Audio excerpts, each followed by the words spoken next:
selamat pagi, kembali lagi dengan Pak Ustadz di Jang Bike Shop. Nah, kali ini sesuai dengan request video dari kalian, Pak Ustadz akan bahas tentang namanya carbon cleaner ya. Jadi di sini ada beberapa ini yang sudah saya siapkan. Yang pertama adalah carbon cleaner yang model semprot yang biasa kalian temui di di pasaran. Nah, ini kemudian ada silinder blok yang punya R25 yang dihasil, karena memang Pak Ustadz akan fokus kepada dihasil itu sendiri.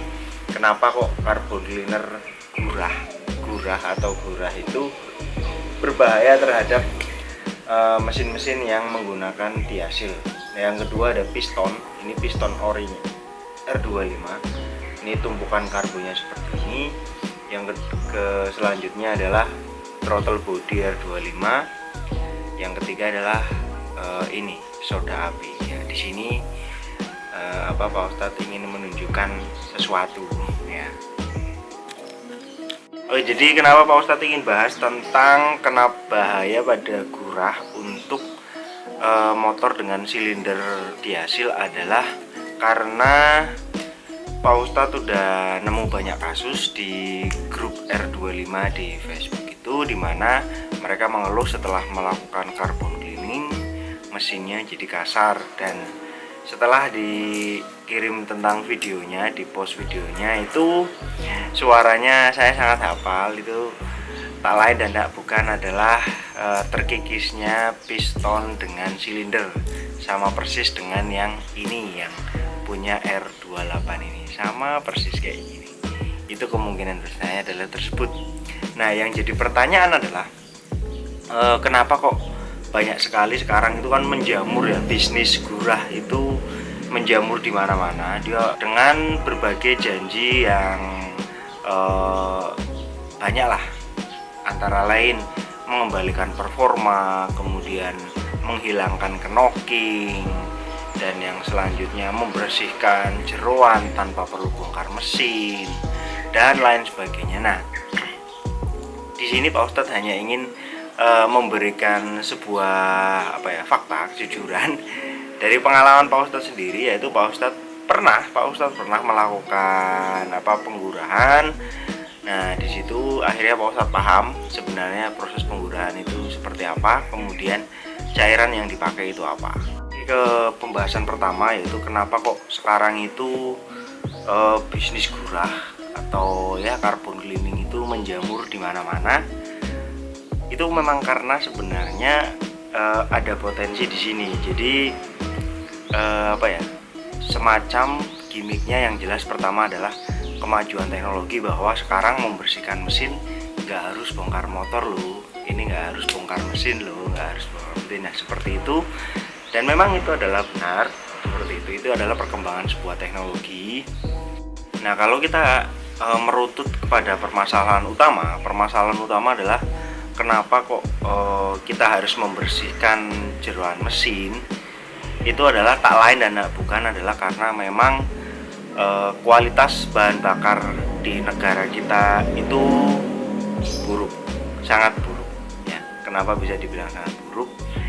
Karena kandungan yang terdapat pada bahan bakar itu tersebut. Jadi sekarang kita kan banyak yang tahu lah bahwa ada Pertalite, Pertamax, kemudian Pertamax Turbo dengan segala gimmicknya.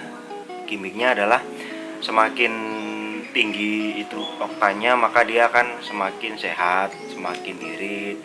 Kemudian dia akan membersihkan mesin, membersihkan klep, membersihkan ini. Nah, ya seperti itu. Nah, padahal untuk bagian minimal Pertamax dan Pertamax Turbo mungkin memang itu bisa terjadi karena memang ada tambahan kandungan sulfur pada kedua bahan bakar tersebut, di mana bahan bakar tersebut, teknologi pada bahan bakar tersebut itu memang mampu untuk membersihkan kerak atau kotoran pada throttle body, kemudian pada klep, dan kemudian pada piston.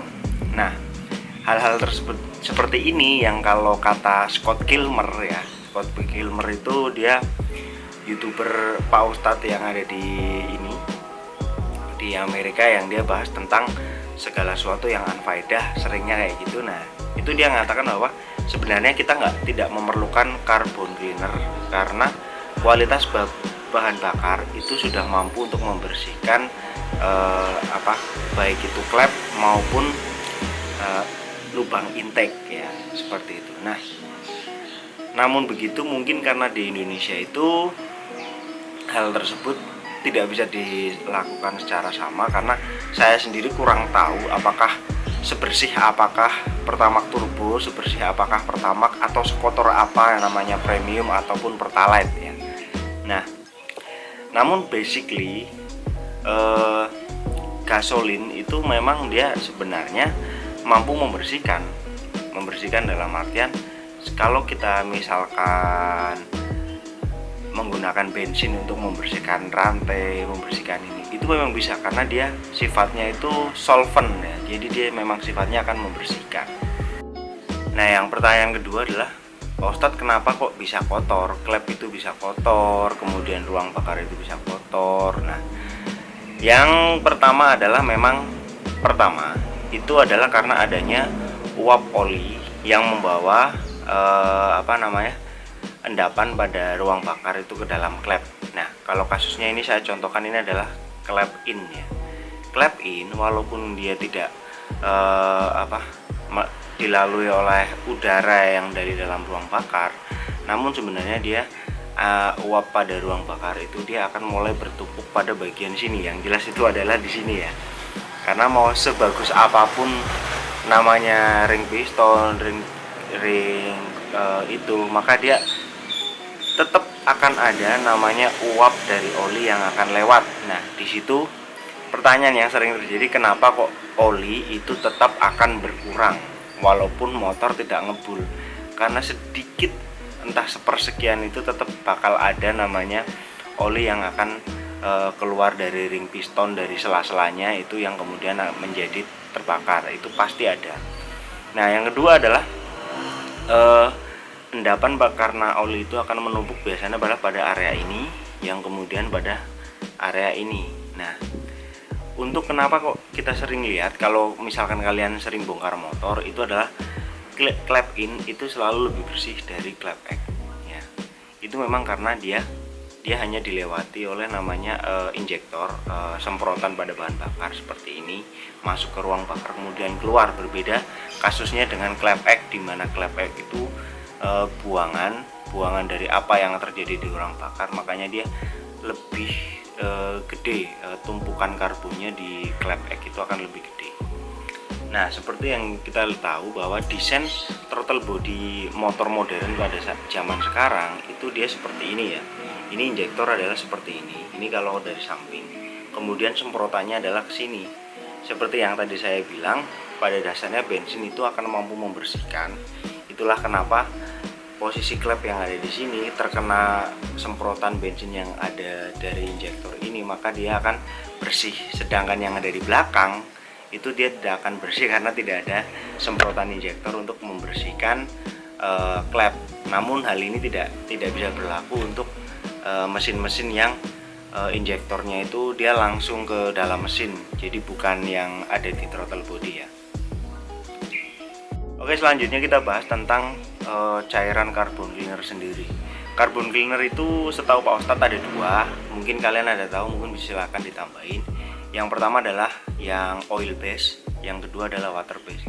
Nah di sini kita tahu bahwa yang seperti ini, yang kalengan seperti ini, yang dia sifatnya adalah mudah terbakar, itu adalah oil base ya, sifatnya ini oil base. Yang kedua adalah yang model digurah, yang dimasukin ke dalam ruang bakar, dimana yang dimasukin ke ruang bakar kemudian dia akan disedot ulang, itulah yang water base nya. Perbedaannya apa untuk oil base dan water base nya? Ini untuk oil base sifatnya dia adalah untuk dibakar, jadi dia biasanya disemprotkan kepada lubang injektor, lubang throttle body ketika mesinnya sedang nyala. Berarti semprot kemudian digeber-geber, itu biasanya pakai yang seperti ini. Itu memang dia nggak bisa, karena apa? Pasti mesin mati kalau misalkan disemprotkan ke dalam throttle body. Jadi dia harus dimasukin, dibersihin, kemudian keraknya udah keluar tuh baru disedot, lalu ini lagi apa namanya, baru dinyalakan seperti itu. Nah selanjutnya adalah dari kedua ini, water base ataupun oil base, itu mana yang lebih bagus ya? Lebih bagus itu ada dua ya, yang lebih aman atau lebih cepat. Kalau yang lebih aman, saya pilih yang oil base. Kenapa oil base? Karena dia secara reaksi dia tidak memberikan pengeroposan pada bagian klep. Nah, tetapi untuk cairan yang kita tahu seperti ini, yang oil base, itu dia sifatnya itu sangat sedikit membersihkan karbon. Jadi kalau kita semprot terus nggak langsung dihilangkan, dia akan jadi kering. Nah jadi kering itu malah karbonnya biasanya numpuk. Nah itu kenapa kalau pakai kayak gini itu harus dalam kondisi mesin dimana dia harus disemprot, itu harus disemprot supaya rontokan pada karbon yang tadi itu dia langsung keluar dari mesin ya. Nah kalau yang water base ya, yang water base seperti ini, dia lebih bagus dalam artian dia akan mendissolve lebih cepat ya, dia akan sangat-sangat langsung. Jadi ketika langsung dimasukin seperti ini di dalam ruang bakar, maka karbon pada bagian piston maupun klep dia itu akan langsung terdissolve dengan baik ya. Oke, nah ini cairan yang tadi di awal video udah kita ini beberapa menit sejak kita bikin video, warnanya sudah mulai berubah, dimana di sini membuktikan bahwa karbon pada klepnya itu sudah mulai terangkat seperti ini. Dan ini saya hanya menggunakan soda api atau causatic acid, dimana inilah kenapa saya bilang tadi reaksinya itu sebenarnya kemungkinan besar adalah cairan yang dipakai untuk gurah adalah bahan dasarnya ini. Nah untuk mendeteksi itu bagus apa enggak, kita bisa pegang seperti ini. Kalau kalian minta, kalau misalkan boleh, itu kalau dia sifatnya licin, ini kan licin ya, ini kalau dipegang licin itu berarti dia menggunakan cairan yang sifatnya basah. Tapi kalau kalian pegang terasa gatal atau dia langsung mengikis kulit, itu artinya cairan gurahnya itu menggunakan asam ya, seperti itu. Nah kemudian ini kita akan coba untuk beberapa menit. Ini adalah busi KTM ya, kita masukkan seperti ini, apakah reaksinya akan sama seperti itu. Nah untuk cairan basah dia tidak akan menimbulkan bubbling atau reaksi tergerus seperti itu ya, tetapi kita akan tes untuk yang HCl ya. Nah kemudian kita akan tes untuk yang ini terhadap piston. Ini kita teteskan seperti ini aja ya, apakah akan ada reaksi terhadap antara causatic soda atau obat gurah, bisa kita analogkan sebagai obat gurah terhadap piston seperti itu. Nah kebahasan selanjutnya adalah di water base ini, karena kita kan mau bahas tentang gurah ya, mereka biasanya rata-rata penggunanya adalah water base. Water base itu tidak ada satupun, saya rasa tidak ada satupun tukang gurah atau penjual obat gurah atau apa itu memberikan keterangan kandungan pada obat gurah mereka itu apa. Jadi kita itu jadi nggak tahu ini sebenarnya pakai apa. Nah di situ yang akhirnya kita jadi ambigu atau bimbang, karena kita nggak tahu ini cairan ini aman atau enggak untuk motor atau mesin kita ya. Kenapa seperti itu? Karena pada dasarnya cairan seperti ini basically dia pakai dua. Kalau nggak asam ya basah, pasti seperti itu. Karena apa? Dia tujuannya memang adalah mendissolve dari si karbon tersebut, merontokkan lah. Jadi rontok kemudian kan memang mau disedot lagi ya. Seperti ketidakterbukaan informasi akan kandungan cairan yang mereka gunakan, ini yang menyebabkan kita sebagai pemilik dari motor itu menjadi bingung ini bahaya atau enggak ya. Oke, nah di sini saya akan contohkan. Nah oke, ini tadi yang busi itu hanya dalam beberapa menit dia sudah langsung seperti ini ya. Ini untuk cairan causatic acid. Nah, jadi kalau kalian misal pengen tahu sebenarnya kandungan dalam obat gurah itu umumnya adalah ini, soda api. Karena apa? Dia memiliki sifat yang sama seperti ini. Lihat baik-baik. Jadi saya kasih tahu isinya itu apa, biar kalian nggak penasaran lagi. Nih, lihat baik-baik seperti ini. Ini cuma beberapa menit. Kalau misalkan 1 jam, 2 jam, 3 jam, maka dia akan sangat-sangat bersih. Nah, ini businya, keraknya tadi udah hilang. Nah, kemudian kita akan tes untuk namanya acid atau HCl. Ini untuk HCl, kita lihat reaksinya. Ini kondisi klep sebelum, ya. Dia tidak mampu merontokkan pada bagian besi karena seperti yang tadi saya bilang, pada umumnya causatic soda itu dia tidak bereaksi terhadap besi. Kita cek kalau kita masukkan terhadap ini.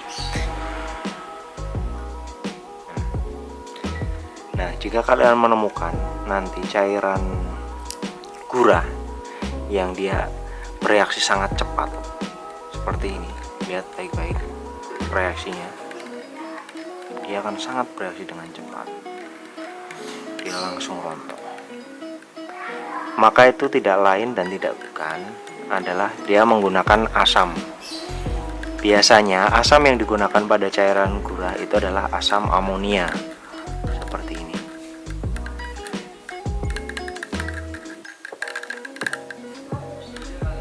Lihat baik-baik. Seperti ini, kita masukin aja. Nah, dia akan langsung merontokkan. Akan tetapi rontoknya dari ini, ketika kita jabut dan dia langsung terkena oksigen pada udara, dia akan langsung menimbulkan karat. Nah, yang kedua adalah ini tadi yang kita teteskan pada piston. Seperti yang kalian lihat, dia tidak memiliki reaksi. Setelah beberapa menit pun tidak memiliki reaksi. Kita lihat, kita pakai tangan aja nggak apa-apa ya, demi penelitian for science. Itu tidak tidak bereaksi baik, cuma bisa kelihatan. Nah, ini kalau kalian lihat terangkat, kotorannya agak terangkat, hanya saja tetap saja. Nah, ini yang bilang sebenarnya ingin saya kenapa kalian harus namanya serius besar. Karbon yang seperti ini mau pakai obat gurah apapun itu dia nggak bakal rontok. Kenapa? Ini tuh udah sangat-sangat keras, ya, udah sangat super duper keras. Ini kayak gini, ini super duper keras, dan ini tidak bereaksi terhadap si causatic soda maupun HCl. Dia tidak memiliki reaksi sama sekali. Itulah kenapa serius besar itu tetap yang terbaik, memakannya biaya yang lebih besar juga.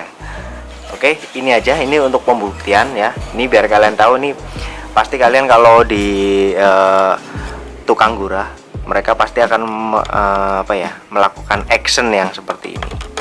Action busi dimasukin ke dalam cairannya, kemudian didiamkan. Nah, kemudian karbonnya akan rontok itu.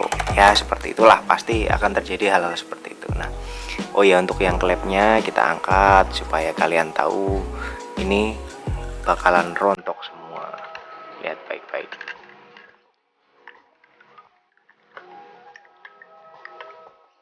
Lihat baik-baik.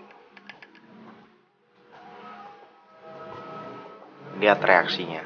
Klepnya akan seperti baru kalau kita lap. Lihat baik-baik.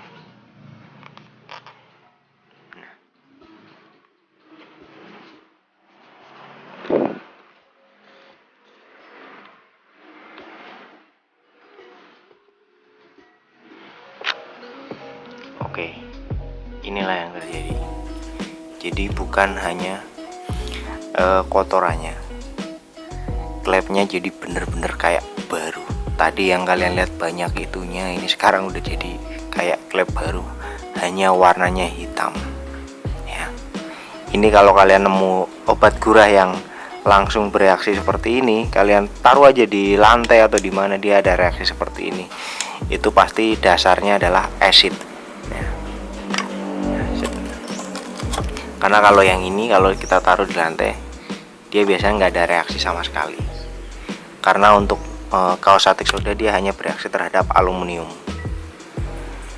Nah, pembahasan yang lebih dalam adalah tentang bahaya apa enggak gurah itu terhadap mesin ya. Secara teori dengan penggurahan yang memiliki bahan asam ataupun basa itu ketika dia terkena namanya material aluminium seperti ini kan piston ini terbuat dari aluminium, maka jika dilakukan terlalu sering maka dia akan menggerogoti piston ya, akan menggerogoti piston. Nah, kemudian yang menjadi masalah utama adalah cairannya itu sendiri dia asam atau basa. Jadi seperti itu. Kalau misalkan kita menggunakan cairan basa, maka otomatis dia akan tidak aman, sangat tidak aman terhadap piston ini. Yang kedua adalah cairan yang sifatnya asam. Untuk cairan yang sifatnya asam, dia tidak akan bereaksi terhadap piston, tapi dia akan menggerogoti pada bagian liner, karena liner pada umumnya itu berbahan besi. Nah, di sini kita akan bahas adalah kasus di mana untuk motor-motor yang menggunakan diasil seperti ini. Ini blok silinder saya R25. Ya, ini kita tahu motor-motor Yamaha pada umumnya menggunakan diasil yang tidak memiliki liner besi sama sekali. Jadi ini tidak ada besinya sama sekali. Dia hanya aluminium yang kemudian ditembakkan lapisan nikasil pada silindernya. Ini saya contoh gitu seperti ini. Kalau kalian bisa lihat, nanti saya kasih zoomnya di bagian ini itu ada goresan pada silinder ya. Di bagian sini itu ada goresan pada silinder, di mana goresan ini adalah goresan yang mengikis lapisan diasilnya, maka dia akan langsung ketemu dengan namanya aluminium. Nah, disinilah permasalahannya orang-orang R25 terutama ya, mohon maaf kalau contohnya R25 karena untuk motor 250 yang bahan silindernya itu diasil itu hanya R25. Nah, itu dia tidak ada besinya.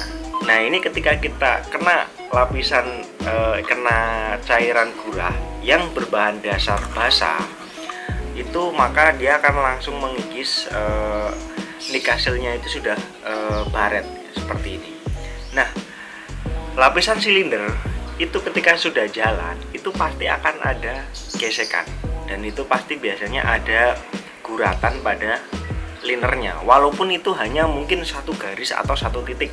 Nah, di sini ini yang penyebab bisa menjadi rusak. Perlu diketahui kenapa R25 itu ketika digurah itu akan menjadi rusak adalah kenapa ya? Paling syarat utama adalah kalau kalian tahu posisi top pada R25 baik top 1 maupun top 2, posisi pistonnya itu bukan seperti ini. Jadi kalau normalnya kita tahu CBR itu posisi topnya itu akan seperti ini. Dia top 1 seperti ini, top 2 seperti ini. Ninja juga top 1 seperti ini, top 2 nya seperti ini. Berbeda dengan si Ninja dan CBR, R25 ketika kita nitik top pada bagian magnet, dia itu bukan di atas tetapi ada di tengah-tengah. Jadi piston ini, kedua piston ini dia posisinya di dalam sini itu akan sejajar. Nah, itulah kenapa ketika ada yang gurah R25 maka akan sangat banyak sekali cairan yang masuk ke dalam ruang bakarnya R25, karena posisi dia itu ada di sini ya, dia ada di tengah-tengah seperti ini. Itu cairannya akan sangat masuk ke dalam. Nah, ketika dia masuk ke dalam dia akan menggenang. Jadi si cairan itu akan menggenang ke dalam sini. Dia akan masuk dan menggenang terhadap liner pada silinder R25, dia akan menggenang.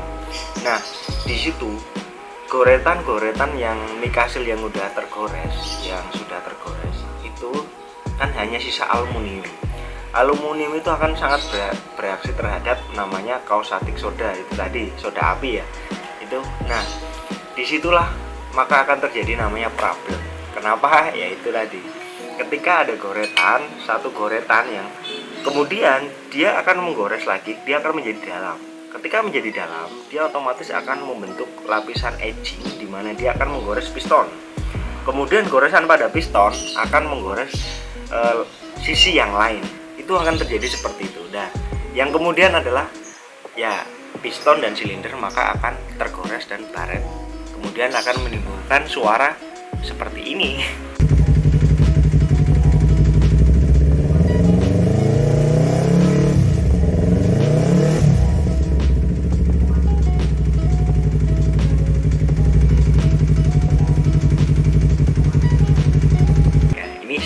Ini contoh yang jelas pada R25 yang ada di grup. Itu seperti itu. Itulah kenapa untuk seperti ini jarang, sangat berbahaya untuk dihasilkan. Nah, kemudian yang akan jadi pertanyaan adalah, Pak Ustadz, gimana untuk motor lain? Motor lain dalam artian untuk CBR dan Ninja itu sebenarnya mereka hampir memiliki yang sama, memiliki lapisan yang sama, tetapi mereka bukan dihasil. Mereka tidak ada liner metal. Si CBR tidak pakai untuk CBR yang RR ya. Untuk yang CPU dia masih ada besinya. Dan Ninja 250 untuk yang FI, generasi FI sampai yang sekarang ZX itu dia tidak ada liner besinya. Mereka lapisannya itu berbeda dengan dihasil, dimana mereka itu ada lapisan sejenis, jadi ada ferritnya ya. Saya pernah ngetes, jadi saya pernah ngolter, ini saya kasih fotonya. Ini silinder Ninja dimana saya kolter, dia nggak ada lapisan besinya. Akan tetapi ketika kalian pegang bloknya CBR maupun Ninja itu kalian tempeli magnet, maka dia akan menempel, dan disitu membuktikan bahwa disitu ada ferrit dan kemungkinan ada lapisan besi atau bajanya walaupun dia sangat tipis. Nah, berbeda dengan R25 kalian tempelin magnet dia nggak akan menempel sama sekali, seperti itu ya. Terus berbahaya nggak ini Pak Ustadz kalau misalkan untuk CBR maupun Ninja itu berbahaya nggak? Sebenarnya dia sama, sifatnya sama, namun dia akan sedikit lebih aman. Yang kedua adalah posisi topnya R25 Ninja dan CBR, dimana dia akan ngetop, jadi bukan pada posisi dimana di tengah-tengah, maka kemungkinan silindernya untuk terkena cairan itu akan sangat sedikit, jadi hampir nggak mungkin. Jadi pahami dulu mekaniknya, harus tahu bahwa top 1 dan top 2 supaya ketika memasukkan cairan itu tahu. Nah, itu dia akan lebih aman daripada untuk R25. Nah, yang kemudian bagaimana dengan pistonnya? Setelah kita tahu bahwa basic dari obat gurah itu adalah kalau nggak amonia tadi itu ya ini tadi kausatik soda. Nah, itu terhadap piston. Terhadap piston itu materialnya dia akan tergerus, namun dia tidak akan tergerus secara langsung. Jadi kalau kita misalkan mendiamkan, ya, kita diam ini, kita masukkan obat gurah gini, kita diemin 24 jam, ya pistonnya habis, rontok. Itulah kenapa pada penggurahan itu dia hanya melakukan paling 30 menit kemudian langsung diserot. Kenapa? Kalau dia terlalu lama dia pasti akan rontok, pasti itu pasti. Apakah gurah itu diperlukan? Ya, ini pertanyaannya adalah seperti ini. Sebenarnya kalau Pak Ustadz bilang penggurahan pada motor itu tidak diperlukan, seperti yang Scott Kilmer bilang, kalau kalian menggunakan oli yang bagus, oli yang tidak memiliki penguapan yang akan memberikan endapan yang bagus, maka tumpukan karbon deposit baik pada klep maupun piston itu akan sangat sedikit. Itu kunci pertamanya adalah oli yang bagus, satu. Yang kedua adalah bahan yang bakar yang bagus. Nah, di sini bahan bakar yang bagus saya kurang tahu karena di Indonesia hampir bisa dibilang mungkin untuk produk dari Pertamina saya nggak tahu. Mungkin ada orang Pertamina, silakan untuk memberikan perbedaan antara Pertamax Plus dan Pertamax Turbo, apakah mereka bagus untuk membersihkan dan tidak menimbulkan kerak. Nah, itu bahan bakar itu sebenarnya sudah mampu membersihkan cairan, membersihkan kotoran pada klep maupun pada piston. Jadi bahan bakar yang bagus itu dia pasti akan membersihkan piston dan klepnya. Jadi itulah kenapa pada dasarnya kita tidak memerlukan gurah maupun karbon cleaning. Terus Yang jadi gimmick tukang gurah pasti kan performa yang udah mulai turun, ini kepengen seperti kembali lagi dan lain sebagainya, menghilangkan knocking. Ini yang perlu saya bahas. Performa yang turun tak lain dan tak bukan adalah karena pada tumpukan ini, tumpukan karbon pada bagian klep ya. Pada bagian klep ini maka dia akan menyebabkan udara yang tidak lancar untuk turun ke bawah ya. Seperti itu akan menurunkan performa. Dan yang kedua adalah faktor umur, faktor usia di mana antara ring piston dan silinder itu dia kerapatannya, kepresisiannya itu sudah berkurang. Nah di situ dia pasti akan memang tetap akan berkurang. Ketiga mungkin faktor namanya kampas kopling, kemudian ini itu dan lain sebagainya. Itu memang sudah sewajarnya performa itu akan turun. Dah, kemudian kenapa setelah digurah kita merasakan bahwa motor kita kok kembali enak, kembali ini gitu. Ya memang betul. Kenapa? Karena yang tadi itu mulai dihilangkan. Tetapi ketika kita bicara data, motor yang baru keluar kita dyno dengan motor yang sudah berjalan puluhan ribu kilometer, kita gurah, kita dyno lagi, pasti akan tetap lebih besar motor yang baru keluar dari dealer kemudian di dyno itu pasti akan lebih besar karena kepresisian dari piston, ring piston dan silinder itu masih tinggi. Nah yang ketiga adalah embel-embel namanya menghilangkan knocking. Kenapa bisa terjadi knocking ya? Pertama kita harus tahu knocking itu adalah tidak cocoknya bahan bakar dengan kompresi yang semakin tinggi. Nah, kompresi yang semakin tinggi itu disebabkan oleh namanya tumpukan karbon yang seperti ini. Ini R25 saya kilometernya sudah 68.000 km lebih, dimana dia akan menumpuk karbon yang seperti ini. Ini karbon ini dikorek pakai pisau aja udah susah. Nah, ini kan akan mempersempit ruang bakar sehingga kompresinya itu dia akan naik. Nah, kalian yang biasa misalkan dikasih pertama kompresinya yang awalnya cuma 11, kemudian ternyata ini di karbonnya itu udah menumpuk, kompresinya jadi 12, kemudian kalian kasih pertamax yang sama, maka akan timbul suara knocking. Karena apa? Kompresinya udah tinggi tapi oktannya sudah tidak sesuai. Nah, pertanyaan yang paling ini selanjutnya adalah solusinya terus gimana Pak Ustadz? Solusinya adalah servis yang berkala, oli yang bagus, bahan bakar yang bagus, dan yang terakhir memang tetap kalian perlu namanya adalah servis besar. Servis besar itu dilakukan ketika kalian sudah melewati namanya 35.000 km untuk motor. Kenapa? Karena di situ untuk servis besar kita itu bisa tahu, dicek semua mana yang perlu diganti. Contohnya seperti ini. Ini motor Pak Ustadz udah kelewatan karena Pak Ustadz dapatnya memang udah 60.000 lebih. Kondisi pistonnya seperti ini ya. Kemudian klepnya juga udah kotor banget. Kemudian ini klepnya di head nggak tak bawah ya, seperti itu.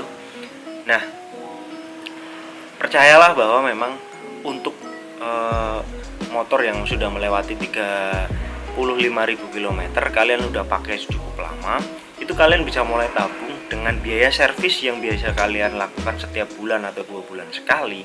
Secara akumulasi sebenarnya itu tidaklah mahal. Kenapa? Karena kalian akhirnya tahu semua. Karena ketika kalian servis besar, kalian akan ditujukan, Mas, kondisi pistonnya seperti ini, kondisi headnya seperti ini, kondisi throttle body seperti ini rantai ketengnya sudah mulai kendor, mungkin mulai keriting, karet tensionernya mungkin sudah termakan, kemudian kampas kopling mulai habis. Nah, di situ ketahuan semua. Setidaknya kalian spend money untuk sesuatu hal yang kalian ketahui. Itu adalah lebih baik daripada kalian membuang duit untuk sesuatu yang tidak kalian ketahui. Nah, ketika kalian udah tahu ini harus diganti, ini apa diganti, karena mekanik yang benar ya, mekanik yang benar itu kan akan memberikan saran. Ini sebaiknya diganti Mas, tapi kalau nggak diganti mungkin nggak apa-apa, ini masih bisa bertahan sekian, biasanya seperti itu. Kemudian dia akan memberikan saran juga, mungkin ini wajib diganti Mas, soalnya kalau nggak diganti nanti kemungkinan ada apa-apa di jalan gitu ya. hal-hal seperti itu. Nah, biasanya yang seperti ini kalian harus mengkomunikasikan dengan baik dengan mekanik kalian supaya tidak terjadi salah paham, karena pada dasarnya kita nggak pernah tahu kondisi mesin kita, karena banyak sekali orang yang sangat berpatokan terhadap namanya kilometer. Motor yang kilometernya 60.000 seperti ini dengan rawatan yang bagus, maka kondisi jeroannya itu insya Allah lebih sehat daripada motor kilometernya hanya sekitar 8.000, 7.000, 5.000 tapi tidak dirawat dengan baik. Saya sangat yakin itu pasti dalemannya akan lebih banyak rusaknya daripada yang kilometernya banyak tapi dirawat dengan baik ya. Oke, seperti itu. Silakan ditonton dengan baik, dicermati setiap kata-kata yang saya ungkapkan. Semoga video ini bermanfaat. Stay young, ride fast.